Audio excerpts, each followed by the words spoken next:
너를 만나고 돌아오는 길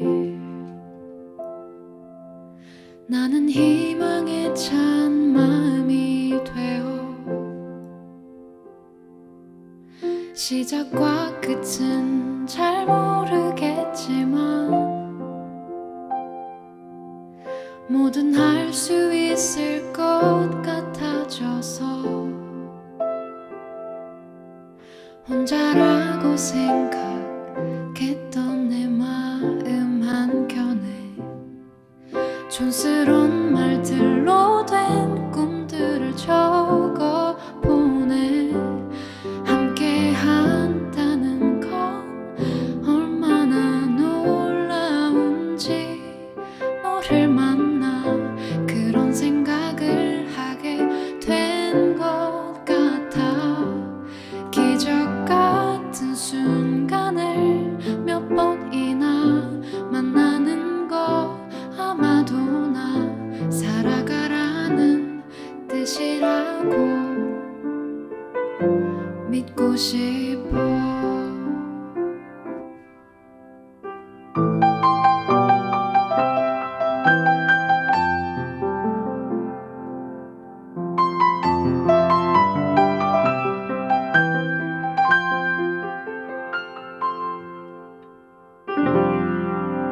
너와 나란히 걸어가는 길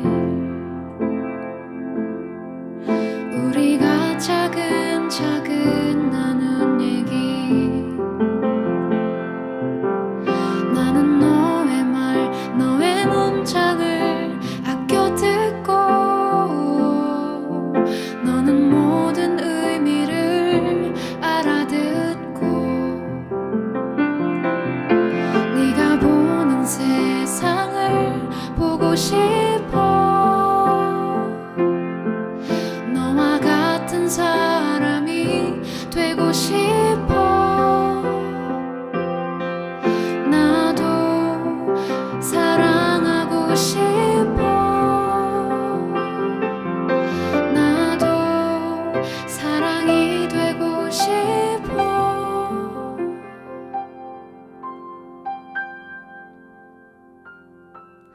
혼자라고 생각했던 내 마음 한켠에 함께 한다는 건 얼마나 놀라운지 너를 만나 그런 생각을 하게 된 것 같아 기적 같은 순간을 몇 번이나 만나는 거 아마도 나 살아야 하는 이유라고 사랑한다는 게 얼마나 놀라운지 너를 만나 그런 생각을 하게 된 것 같아 기적 같은 순간이 모두 지나가도 그래도 나 살아보려고 사랑하려고 너와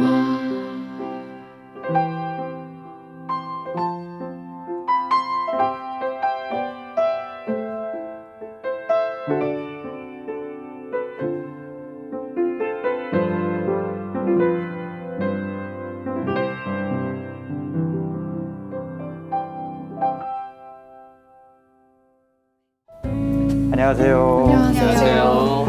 네.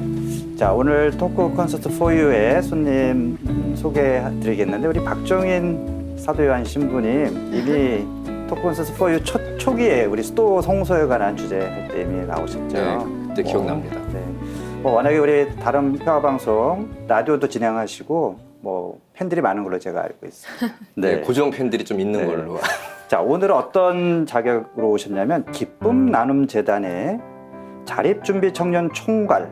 네, 어떤 직책인지 그거와 함께 자기소개 좀 더 부탁드릴게요. 네, 저는 아시다시피 여러분이 기억하시는 거는 신부님과 나누고 신나고로 많이 이렇게 그렇죠. 알려져 있는데 라디오도 좀 들어주시고요. 그리고 토요일, 일요일에 기도의 오솔길도 진행을 하고 있습니다.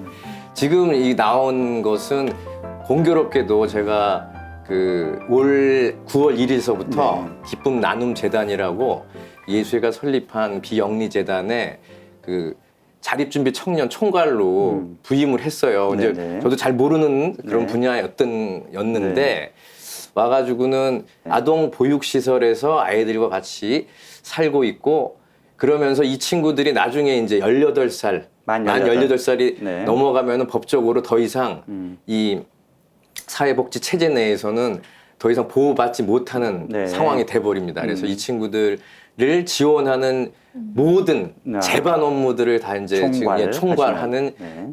그 업무로 3억으로 파견을 받았고 그렇군요. 지금 그러한 모든 3억들을 갖다가 네. 지금 아이들을 짜내고 실현시키기 위해서 공부하고 있죠 지금. 그렇군요. 예, 이제 공부를 이제 시작을 하고 있습니다. 근데 네. 현실적인 거는 그냥 간단히 얘기해서 음. 아이들 키우는 네네. 일이 돼가지고 네. 늦음하게 네.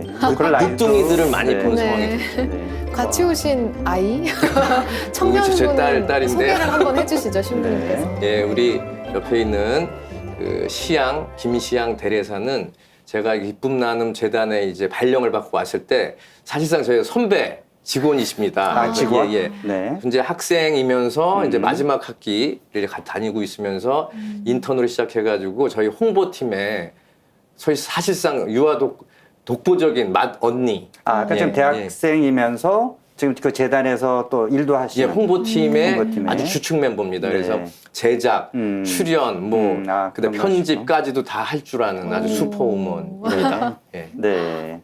그럼 본인 소개도 직접 좀 해보시죠. 네. 네, 저는 지금 신부님께서 계시는 꿈나무 마을에서 2016년도에 퇴소를 하고 대학교를 다니고 현재는 작년부터 기쁨 나눔 재단에서 인턴으로 하고 정규직이 돼서 직원으로 네, 잘 홍보팀에서 됐네요. 근무하고 있습니다. 그러니까 오늘 우리가 이제 이야기 나누고 싶은 것이 그 자립준비 청년 또는 이제 보호종료 아동이라고 하는 보육시설에서 또 나이가 이제 어른이 돼서 독립을 해야 되는 그 연령대에 뭐 이제는 더 이상 아동이라고 불리기 어려우니까 자립준비 청년이라는 용어를 요즘 많이 쓴다 그래요. 네네. 그래서 실제 우리 시향양은 그 18세에 이제 독립을 한 거잖아요. 네. 그래서 지금 어떻게 살고 있는지 또 그런 사례도 직접 보여주실 거고 또 신부님 계신 재단에 또 일도 같이 하고 있으니까 네. 또 여러 가지 이야기를 같이 나누기 좋네요. 네. 네. 시청자들이 이렇게 용어에 대해서 이제 혼동하실 수 있을 것 같은데 요 보호 종료 뭐 아동과 지금 청년 자립준비 자립준비 청년. 청년. 네, 그거 좀 설명을 다시 한번 해주세요. 저도 아직도 네. 자립준비 청년이 입에 안 붙었어요. 네. 이게 정책적으로 보호종료 아동이라고 이야기를 하다 보니까 너무 수동적이고 네. 그다음에 이제 어른이 다 된 마당에 그러니까 만 18세니까 아동이라 부르기에는 너무 그렇죠. 컸잖아요. 그러니까 이게 어폐가 있었다고 네. 생각했는지 정책을 입안하시는 분들이 네. 지금 자립준비 청년이라고 이제 그 호칭을 좀 바꿨어요. 네. 바꿨는데 그 말이 맞긴 맞죠. 네. 그런데 저는 정서적으로 여전히 이 친구들이 18이 됐다 하더라도 아동인걸? 이런 느낌을 계속 지울 수가 없어요. 만 18세면 고3 정도 나이죠. 그렇죠. 네. 그래서 갑자기 고등학교 졸업과 동시에 가방 하나 들고 그냥 집 밖으로 나가버리는 일이 벌어지는 거니까. 그래서 뭐 그 진학을 했던지 아니면은 취업을 했든지 이런 식으로 뭔가 좀 결과물이 또 하나 다른 스텝이 보이면은 상관이 없는데 직장도 못 구하고 진학도 못한 친구들에게는 사실 그것 때문에 저희가 필요하다고 말씀을 그러니까 그런 드리겠습니다. 이제 독립을 해야 될 나이에 있는 그 보육원에서 나온 아이들의 자립을 도와주는 일을 신부님이 네네. 하시는 그 거고요. 친구들이 가장 걱정돼가지고 그렇군요. 하는 거고. 자, 우리 김시향 양 나오셨는데 네. 아까 2016년에 퇴소를 네. 했다면 그때 만 18세 네, 그렇습니다. 무조건 나와야 돼요? 나 더 있고 싶어요? 안 네, 돼요? 최근에 개정된 법안에서는 이제 더 있고 싶으면 24살까지 있을 수 그렇구나. 있지만 저희 때는 그때는 안 네, 됐고. 그런 제도가 전혀 없었기 때문에 무조건 나와야 되는 상황이었습니다. 그럼 어떻게 했어요? 그때는 어디로 가셨어요? 저희 때는 일단 그때는 LH라는 주거 지원 제도도 있었지만 잘 알려지지 않은 상태였기 때문에 아무도 몰랐어요. 그래서 저희가 나갈 때 받는 돈이 500만 원이거든요. 그 돈을 두세 명씩 친구들끼리 같이 모아서 보증금으로 일단 넣고 월세 내면서 살았습니다. 그러니까 방 보증금으로 한 3명이 한 1,500만 원에서 내고 거기서 같이 셋이 살고 뭐 이런 식으로. 네, 그랬었습니다. 처음에는. 아이고. 지금은 제도가 좀 바뀌어서 2019년부터는 LH에서 그런 보증을 서주고 그리고 5년 정도를 이제 친구들이 2년 거치로 해가지고 재계약을 해서 살 수 있게 돼 있습니다. 그나마 네. 좀 제도가 좀 좋아진 거네요. 예. 네. 그러나 근데 턱없이 부족할 것 같아요. 그래서 그걸로 해서 나머지 뭐 생활비나 뭐 아니면 뭐 가전제품 이런 것도 직접 본인이 다 해결을 해야 하는 상황. 가전제품은 누가 대주는 사람이 없는 이상은 그쵸. 그러니까요. 너무 어려울 것 같아요. 네. 이런 지원이 없는 여기 억척, 거죠. 응? 억척순이 시향은 어떻게 구했는지. 저희 때는 많이 어려웠었어요. 그래서 그래도 그 직방이나 다방 이렇게 말해도 되는지 모르겠지만 그런 그 집 구하는 어플들을 보면 무조건 풀 싼 게. 옵션이 있는 집. 네, 그런 거를 안 사도 가전제품들이 되게. 안 사도 되게 다 가전제품 있는 집을 마련되는 집. 우선적으로 골랐어요. 네. 근데 그 뭐지 대래사 시향이 같은 케이스는 크게 걱정을 힘들겠지만 걱정이 안 되는데 사실 저희가 이제 저희 재단에서 타겟으로 삼고 있는 이 고객들은 그것을 생각을 못하는 친구들이 대부분 많아요. 이게 경계선에 있는 그러니까 장애인지 아닌지 애매한. 그러니까 독립하기에는 예. 약간 지능 지수도 떨어지고 그런 친구도 있군요. 예, 이해력도 떨어지는 친구들이 이걸 못 구하는 거예요. 그렇구나. 그리고 LH도 집을 구해주려고 하면은 전화를 받든지 그래야 되는데 전화를 잘 안 받네. 특징적으로 전화 오는 걸 꺼려하는 친구들이 많고. 예. 그러다 그런 보니까 경우는 어떻게 해요, 그런 친구들은? 헤매요 계속. 아이고. 그러니까 집을 구해줘야 되는데 그 포인트에 사라져 버려. 아이고. 예. 그래가지고 그런 식으로 사라졌다가 어느 날 꿈나무마을 경비실에 와가지고 밥 사달라고 그러고 이런 케이스들이 있는 거예요. 아니 그런 경우에는 사실 어떤 범죄의 타겟이 될 수도 있는 거고 네, 좀 위험한데 그렇죠. 누가 좀 도와줘야 될 텐데. 그 용돈, 정착금 사라져 버리고 막. 그러니까요. 예. 그러니까 말씀을 듣다 보니까 이게 보호 종료 아동 그리고 뭐 자립 준비 청년을 지원하는 프로그램이 너무 열악하다는 생각이 좀 들거든요. 실제로 어떤? 이게 어떤 식으로 해석하는가에 따라 얘기가 그러니까 시향 다른데 시 때보다는 좋아진 건 지금 사실인데 아직도 네. 많이 부족하다는 거잖아요, 그죠? 그렇게 정책적으로 지원하는 폭이 좀 커졌다고는 말씀드리고 싶은데 뭐 시향이나 혹은 취업을 해서 자기 삶이 관리가 되는 친구들에게는 그게 보여요. 근데 이게 관리가 안 되는 친구들에게는 제도가 있어도 이용을 못하는 거예요. 이용을 못하는 상황이 벌어지니까 좀 안타깝죠. 그래서 일일이 찾아다니면서 끌어와서 링크를 걸어줘야 되는데 그때 약속을 하면 나타나질 않고 막 이런 일 때문에 또 에너지들을 많이 또 이렇게 소모하게 되는 일들이 벌어지죠. 자, 그럼 일단 뭐 어떻게든 그럼 집은 구했어. 뭐 이제 가전제품도 있는 데를 이제 옵션을 해서 했다 쳐. 예. 생활비가 들잖아요. 그러면 일을 해서 뭐 월급을 받던가 뭔가 정기적인 수입이 있어야 되잖아요. 그럼 네. 어떻게 돼요? 저 같은 경우는 대학생이었기 때문에 그 일단 국가 장학금 그리고 기타 유수의 장학금을 통해서 어느 학비는 정도 되잖아요, 학비는 해결을 네. 했고 그 이외의 생활비 같은 경우는 아르바이트를 해서 충당을 하기도 했고 또 대학생인 신분이면 일을 아직 하고 있지 않기 때문에 기초생활수급자로 네, 지원이 돼서 그럼 월 생활비가 수입이 얼마 정도 돼요? 이렇게 되면? 다 합치면 한 60만 원 정도 됐던 것 60만 같아요. 원. 뭐 따뜻하게 뭐 살긴 살겠지만 정말 그 인간다운 그런 문화생활을 누리기에는 겨우 먹고 살 수 네, 있는 턱없이 액수인데. 부족한 액수였어요. 네. 그럼 어떡하지? 뭐 신부님 좀 도와주시고 좀. 근데 그러니까 그런 거는 이제 저희가 도와줘 네. 줘야 될 부분이죠. 그 네. 도움을 드려야 될 좀 부분들이. 조심스러운 질문일 수도 있는데, 그러니까 실제로는 말씀하신 것처럼 걱정되지 않는 친구들도 있겠지만 정말 하루 끼니조차 해결하지 못하는 사람들도 있을 것 같거든요. 그러니까 실태가 많죠, 사실은. 많죠. 네. 네. 어떤가요? 그러니까 너무 무책임한 것 같아요. 그러니까 18살까지 뭐 어떤 법적으로 보호를 할 수 있지만 그다음부터는 실질적인 생계 보장이 안 된 상태에서 그냥 알아서 살아라라고 하는 게 물론 이제 500만 원 하고 그다음에 정기적으로 지원해 주는 돈이 뭐 기초수급이라든지 뭐 이런 거 월 얼마 정도가 나오는 거예요? 그러면? 그러니까 그 자립지원금으로 500만 원 받고 네. 그 목돈으로 나머지는 이제 30만 원씩 5년 동안 받고 5년 동안 받게 되고 그 이후부터는 이제 기초생활 알아서. 수급으로만 유지가 되는 거예요. 그러니까 직장을 못 구할 경우, 못 구할 경우. 못 구할 경우는 기초생활 그렇군요. 수급자로서만 이제 삶을 꾸려 나가야 되는 일들이 벌어지는 거고요. 네. 예. 너무 어렵네요. 네. 그리고 뭐 근데 이제 정상적으로 사고하는 친구들이 그런 상황이라면은 어떻게 해서라도 뭐 다른 그 이제 파트타임 잡들 있잖아요. 네. 그런 걸 구해서 할 텐데 대부분 그런 상황이 못 되는 경우가 많아가지고 그 친구들에 대한 이제 저희가 좀 집중적인 관심을 가지고 있는 거죠.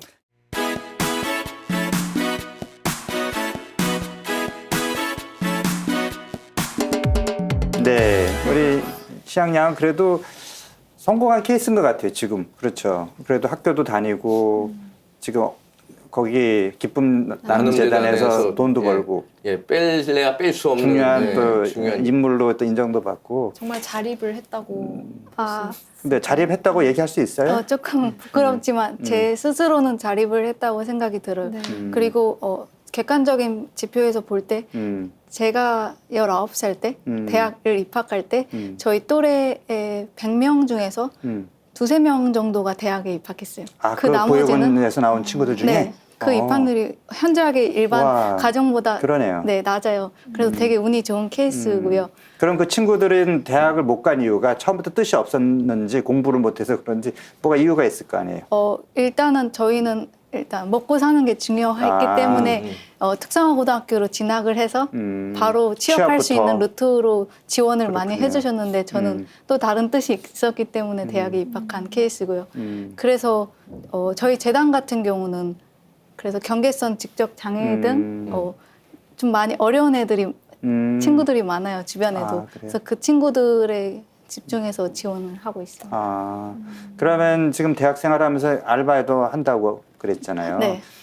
막 힘들 것 같은데. 눈물 젖은 빵을 드셔보셨겠지. 많이. 어때요? 네, 조금 많이 힘들었어요. 그 대학교 때 시간적 여유는 많잖아요. 그러니까, 근데 네. 그 시간대 제가 무엇을 해야 될지 모르겠어서 장학금도 꽤 받아가지고 경제적으로 여유가 없지는 않았어요. 그런데도 뭔가 막 공허한 게 있어서 아르바이트를 그렇지. 시작을 했거든요.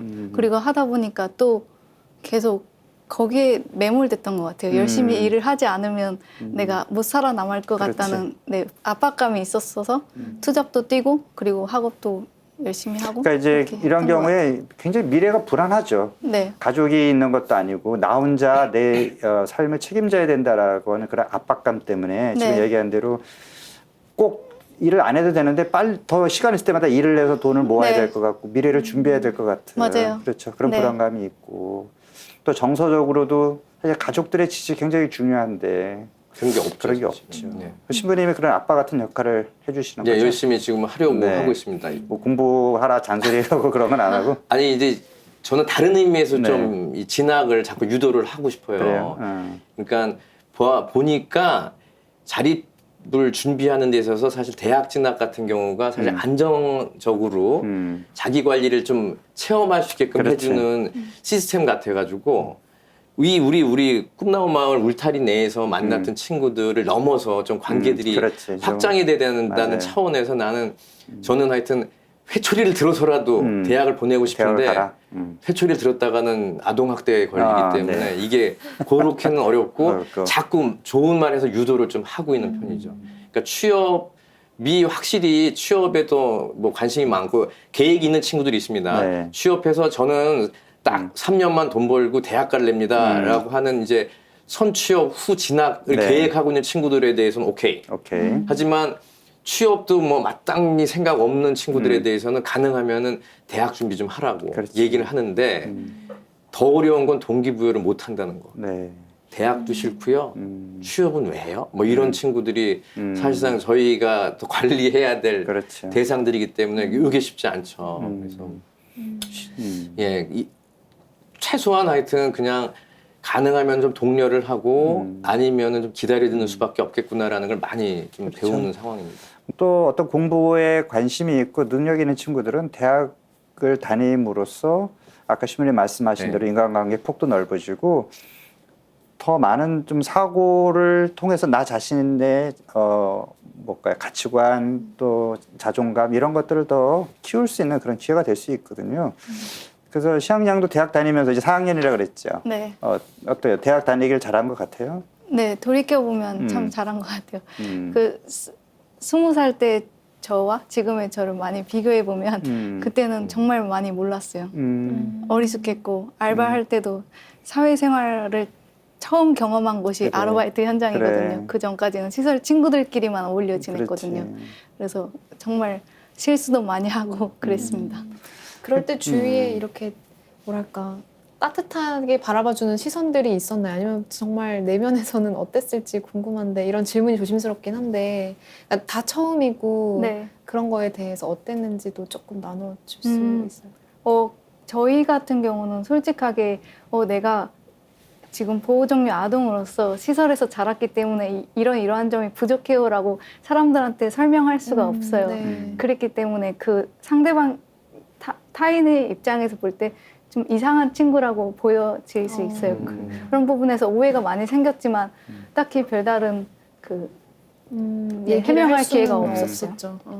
그래도 시설에 살 때 만났었던 선생님들이나 네. 아니면 키워주셨던 보육사 선생님들과 간간히 연락되면 그때 위로받고 그랬었어요. 아, 정말 중요하네요, 그런 게. 네. 사실 그 신부님도 계시지만 그 보육사 선생님들은 이 친구가 어쨌든 부모가 없는 아이기 때문에 좀 불쌍하다는 그런 생각을 하고 더 잘해줄 수도 그러니까 부모보다는 엄격하게 키우기보다는 좀 더 이렇게 좀 이렇게 달래주고 그냥 감싸주는 게 더 크지 않을까 이런 생각이 들긴 하는데 네. 뭐 저는 경험이 없으니까 신부님이 오신 지 얼마 그래도 안 되긴 했지만 네. 어떤 것 같아요? 가정에서 크는 거하고 어떤 게 차이가 있나? 아무래도 방치되는 확률이 높죠. 그럴까요? 예. 일일이 이제 쫓아다니면서 신부님도 아시잖아요. 잔소리하고 말 많고 그렇죠. 이런 인간인데 네. 그렇게 하고 싶지만 그게 안 돼요. 명수들이 많아가지고. 네. 그래서 눈에 띄는 친구들한테는 가는데 숨거나 아우 건드리지 마세요 하는 친구들한테 섣불리 못하죠. 그렇지. 그러다 보니까 결국은 일부는 그냥 손 밖으로 그냥 벗어나고 그냥 방임하게 되는 방임이 되는 되죠. 상황이죠. 그나마 예전에 비하면은 지금 그 우리 같이 생활하는 그 아동들이 그만큼 확 줄었다고 하지만 지금 몇 명 정도 지금은 있어요? 240명 선이고요. 옛날에는 거기가 2,000명 네, 급이었어요. 네. 신임들 많이 그러니까 그때는 때. 더 심했겠죠, 사실은. 그러니까 저 보면은 기적같이 나름대로 자기 길을 개척한 사람들의 얘기 들어보면 와 정말 부모 정말, 없이 네. 이런 산사가 나올 수밖에 없죠. 그렇죠. 근데 지금은 어찌됐건 제가 할 수 있는 방법은 그 시간 내서라도 이 친구들하고 뭐 캠핑을 간다거나 네. 그러니까 즐거운 추억들을 가능하면 좀 많이 만들려고 하고 가능하면 이야기들은 이렇게 모닥불 피워놓고서 이야기를 갖다가 이제 그렇죠. 유도 비스무리하게 네. 들어주고 뭐 말도 안 되는 소리를 하는 것 같아도 네. 들어주고 그렇지. 그러면서 이제 내적으로는 그냥 이 친구들하고 계속 이 관계가 유지되기만을 좀 기도하고 있는 상황입니다. 네. 네. 우리 시향양 같은 경우에는 그래도 지금은 잘 자리를 잡았는데 친구들이나 뭐 이렇게 같이 네. 뭐 선배도 있고 뭐 후배도 그렇고 대학이 아니고 일반 사회에 나가서 집 구하는 일부터 시작해서 뭐 네. 취업하는 과정에서 사회를 사실 잘 모르잖아요. 네. 내가 지금 시향양보다 굉장히 순진한데 네. 뭐 보육원 출신이다 이런 것을 또 알고 거기 정착금을 혹시 사실 500만 원 갖고 뭘 구할 수 있겠어요. 근데 어쨌든 그런 걸 알고 사기를 한다든지 그런 어떤 이용한다든지 뭐 그런 좀 사례가 있을 것 같은데 혹시 그런 게 있나요? 제가 경험한 바에 따르면 두 가지 케이스가 있는데요. 하나는 그 주변 그 친구를 아주 잘하는 주변인들이에요. 특히나 선배들. 먼저 그 네, 출신들이. 왜냐하면 선배들은 이 친구들이 퇴소하면 엄청난 돈이 생기고 그거를 막 쓰고 싶어 한다는 심리를 잘 알고 있어서 퇴소하는 친구들한테 연락을 해요. 그리고 같이 놀자고 이런 데 있다고. 그리고 그 친구를 일명 봉으로 잡고 돈을 쓰게 만들어요. 그리고 빌리기도 하고. 그렇게 해서 안 좋게 끝나는 케이스가 있고 다른 하나는 이 사회에서 되게 미숙하잖아요. 그래. 일반 가정보다 더 미숙해 보일 그렇지. 수가 있어요. 그래. 그러면 네. 뭐 예를 들어 전 여자니까 애들이 화장품 마사지 가게에 가가지고 그 엄청난 막 200만 원, 300만 원씩 하는 그런 마사지 10회권을 네. 싼 줄 알고 비싼 게 아니라고 생각을 하고 그런 단순하게 게 있어요? 긁어버리고 왜냐면 주변에 물어볼 부모님이 데도 있거나 없고, 네, 그러니까. 도와줄 수 있는 네. 사람이 있으면 그거 너무 비싼 거야 라고 말해줄 수 있는데 그런 사람들이 없다 보니까 그런 돈 액수에 대한 관념이 없어서 그냥 막 쓰게 돼요. 그런 식의 사기 아닌 사기가 있어요. 그리고 개인 차원에서 관리를 못하는 네. 경우가 그렇지. 있고. 자기가 돈이 네. 큰 돈이 갑자기 들어왔는데 이걸 생겼으니까. 어떻게 해야 될지. 그래서 뭐 제가 아는 친구들은 그 기초생활 수급비 아니면 지원비가 나오면은 일주일에 그냥 탁 털어먹고 방에서 안 나온다니까요. 아, 네, 방에 이불을 집 밖은 위험해 해가지고 안 나오고 있다가 배가 너무너무 고파서 선생님한테 전화하는 친구 있고 막 그래요. 밥 사달라고. 근데 이런 친구들도 저는 너무 이해가 되는 게 그냥 본능대로 움직이는 거예요. 일주일치 예를 용돈이 생겼어요. 전에는 정말 용돈도 딱 일주일에 5,000원 이렇게 받아서 그냥 쓰면 끝나는 거였는데 저축 개념을 몰랐거든요. 아, 그랬구나. 근데 이제는 큰 돈이 생기고 일주일마다 돈이 들어오면 예를 들어 월요일 날에 먹고 싶은 배달 음식을 다 시켜서 먹고 그 다음 날을 생각을 안 하는 거예요. 그다음부터 하루 굶어야 돼? 네, 그리고 이제 네. 굶는 거예요. 굽는 거. 아. 그리고 이제 너무 배고프면 그때서야 주변에 돈 빌리거나 네. 어른들한테 연락을 하거나. 그나마 보육교사 분들 키워주신 분들의 전화하는 친구들이면 다행이에요. 괜히 엄하게 걸렸다가는 이제 뭐 사채 쓴다거나 이런 일이 벌어지면은 난리지 난리. 그래서 이제 아까 얘기한 대로 지금은 이제 뭐라 하면 24살까지는 보육원에 있어도 네. 된다 그랬잖아요. 18살 나가는 건 정말 위험한 것 네. 같아요. 그래서 그 이제 독립할 준비를 정말 잘 시키고 네. 내보내야죠. 그래서 저축할 수 있는 그런 게 경제관념도 키워주고 용돈도 좀 많이 줘서 거기서 일부러 좀 저축할 수 있게도 좀 해주시고. 그러면 좋겠습니다. 네. 후원금이 필요합니다. 아, 자, 그러면 기쁨 나눔 재단에서 그 구체적으로 어떤 도움을 주고 있나요? 그래서 현재는 이제 시작이었기 때문에 그 응암역 근처에 카페 카페 네. 알로라고 해서 그 이 마리아 수녀회를 이 시설이죠. 이 시설을 네. 설립하셨던 소 알루시오 신부님의 이름을 따서 네. 알로라는 이제 카페를 네. 가지고 있는데 이건 성격상 이 졸업해 나간 친구들이 모임 장소입니다. 모임 장소. 그 와가지고 언제든지 공간을 쓰고 뭐 게임도 하고 뭐 잠도 자고 밥도 얻어먹고 가고 하는 이제 그 시설로 그 다음에 또 하나는 이제 그 심리 상담, 생활 상담이나 이런 게 필요할 경우에 상담사 선생님하고 같이 그 상담실을 이용해서 그 카페 알로 내에 있습니다. 네. 이용해서 이제 상담도 받게끔 해주는 그런 이제 정서 지원 공간으로 하나가 있고요. 그 다음에 이제 12월 20일에 그 근처에 밥집 알로라고 해가지고 거기는 말 그대로 상태가 안 좋은 친구들이 퇴소를 해서 일단 나갔는데 저희 계획은 그거예요. 이 친구들을 그 은평구 내에 어디인가에 집을 구해주고 네. 정기적으로 와서 밥을 먹게끔 하려고. 아. 예.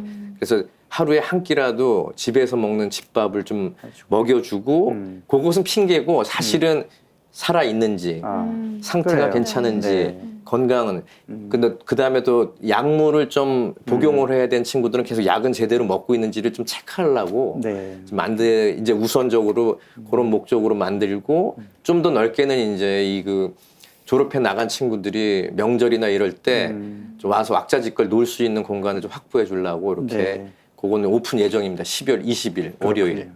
그럼 경제적인 지원은 따로 해줄 수는 없나요? 그거는 저희가 특별한 상황 아니면은 그냥 제도 안에서 기초생활 수급 그 지원금 하고 기타 등등 뭔가 좀 다른 그렇죠. 사실은 그거를 뭐 이렇게 누구만 특별히 지원하기는 어렵고 예, 너무나 어렵군요. 숫자도 많으니까. 연간 그러긴 전국적으로 어렵죠. 2,500명 내외가 네. 이제 퇴소를 하는 상황이 되다 보니까 그렇군요. 그것을 일일이 생활비를 저희가 대줄 수는 없는 상황이고 그래서 다른 차원에서 이게 정서 지원이나 네. 그다음에 뭐 기초적인 식량, 그렇죠. 먹거리, 그다음에 그런 그 공간 이런 걸 통해 가지고 뭔가 좀 계속 좀 꾸려 나가 보려고 하고 있습니다. 그래요. 사실 우리 이 시청자들께서 이렇게 보호 종료 아동을 위한 그런 정책이 아직 미비하고 충분히 우리 사회가 보호를 못하고 있구나 이런 생각을 하셨을 것 같은데 뭐 지금 신부님이 같이 기쁜 나무 재단에서도 아까 말씀드린 카페도 열고 상담소도 하고 네. 그런 프로그램 한다 그랬는데 앞으로 우리 교회나 사회가 어떤 방향으로 좀 보완해야 될까 이런 얘기를 좀 더 하면 좋을 것 같아요. 사실 교회가 해왔던 부분이죠. 네. 그런데 이게 어느 순간 이제 그 시민 차원에서 시민운동 차원에서 사회복지가 좀 개선이 되고 네. 이런 시스템이 갖춰지면서 교회가 사실 설 곳은 마땅치 않고요. 그 다음에 또 시설을 운영하는 거는 사실 오늘날은 인권과 관련돼서 굉장히 큰 리스크를 가지고 이거를 해야 되기 때문에 그렇죠. 쉽지가 않을 거라고 봅니다. 네. 교회든 민간단체든 간에 이 조직을 하나 운영을 하고 이 조직이 나름대로 이제 좀 사적으로 가려져 있는 조직이잖아요. 네. 가정이 가려져 있는 거랑 그렇죠. 생각하시는 그렇죠. 마찬가지입니다. 사실 아동학대가 가정에서 왜 벌어져? 근데 벌어지는 게 현실이잖아요. 맞아요. 그런데 시설 내에서도 마찬가지라는 걸 있을 수 있죠. 감안을 한다면은 더더욱 사실 리스크를 위험을 많이 그 담보를 하고 이거를 해야 되는데 용기가 필요한 거죠. 네. 그래서 저는 거기에 대해서 이렇다 저렇다 얘기는 못 하겠고 오히려 그냥 성인으로서 이 우리에게 이 사회에 던져진 친구들과 만나는 것이 차라리 그래요. 법적으로는 좀 위험을 부담을 좀 줄인 상태에서 함께 좀 고통을 분담하면서 갈 수 있는 방법이 아닌가 싶습니다. 그래서 시청자분들도 사실 이 자립 준비를 해야 하는 이제 막 어른으로서의 걸음을 첫 걸음을 뛰기 시작한 청년들에게 계속 지속적인 좀 관심을 가져주시고 또 보육시설 내 아이들도 우리가 생각할 수 있는 다양한 방식의 도움이 가능합니다. 그래서 거기에 대해서 좀 한 번이라도 더 맞아요. 생각해 주시면 고맙겠습니다.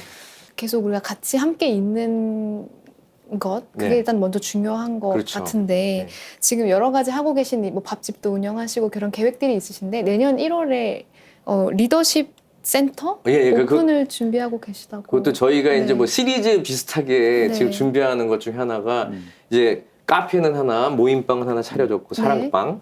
그 다음에 밥집도 하나 이제 12월 20일에 오픈을 네. 할 생각이고 1월에는 은평구청에서 지자체에서 저희에게 이제 한 25평 정도 되는 공간을 하나 그 임대를 해주기로 했어요. 그래서 그 시설을 이용해서 이 사회화를 좀 더 도모해야 되는 아까 말씀드린 이제 취약층에서도 그렇죠. 취약층 청년들 그러면 경계선 무슨 장애나 이거를 가지고 그렇죠. 있는 친구들을 모아서 이제 사회 교육 있잖아요. 예를 네. 들어서 저축하는 것서부터 그 다음에 뭐 사람을 만나는 것, 그 다음에 가능하면 창업도 좀 할 수 있게끔 그리고 자조적인 협동조합도 좀 구성을 하게끔 그런 교육장으로 좀 활용해 볼까 해서 일단은 리더십 센터라고 이름은 네. 지었고 네. 서강대학교랑 같이 좀 협업을 해가지고 네. 그런 교육장을 운영해 볼 생각도 하고 네. 있습니다. 그리고 청년들 해외 파견하는 거 있어요. 코이카랑 네. 연관해서 그 사업에도 시향이가 거기 이제 또 그 청년 대표로 해가지고 들어가 있는 상황이고요. 그렇군요. 예. 네. 멋져요.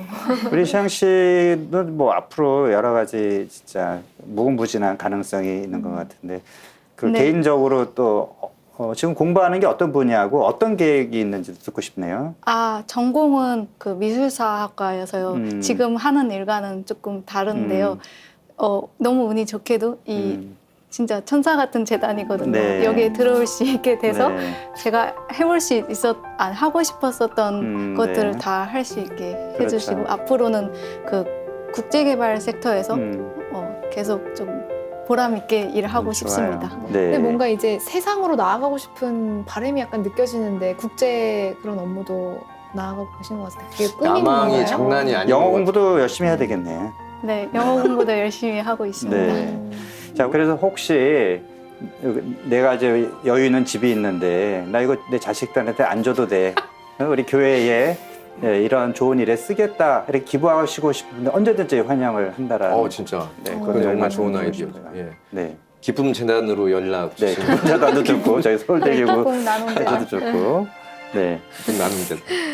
시향 씨께 네. 이제 마지막 질문을 좀 드리고 싶은데요. 네. 우리 사회에 바라는 점이 있으신가요?